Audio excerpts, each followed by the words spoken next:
جہاز اڑاتا تھا۔ تو انہوں نے کہا بیٹا نماز پڑھ لیا کر۔ کہا ابا فرصت نہیں ملتی، بہت کام ہوتے۔ کہا اچھا چلو نماز کے وقت ایک آدمی کو دعوت دے دیا کر، 5 نمازیں ہیں، 5 دفعہ دعوت دے دیا کر۔ وہ کہنے لگا میں دعوت دوں؟ خود تو میں پڑھتا نہیں، دوسرے کو کیسے دعوت دوں؟ کہا بیٹا ایک تو میری مان لے، نماز کا انکار کیا ہے تو یہ تو مان لے کہ چلو کسی کو کہہ دیا کر کہ بھائی نماز پڑھا کرو۔ کہا چلو یہ تو آسان ہے، میں کہہ دوں گا۔ تو اس نے اپنے ابا کی بات مان لی، ہر نماز پہ 1-2 کو کہہ دیتا بھائی نماز پڑھا کرو۔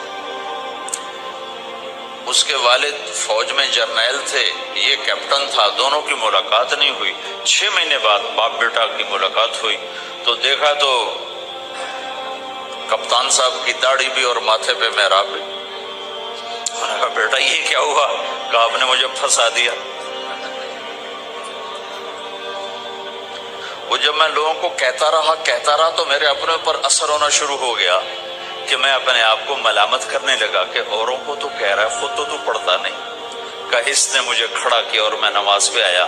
پھر ایک دن شیو کرنے لگا، شیشے میں کھڑا دیکھ رہا تھا تو میں نے کہا جب اللہ کو سجدہ کر رہا ہوں تو چہرے پہ نبی کی سنت بھی ہونی چاہیے۔ تو میں نے سیفٹی بھی پھینک دی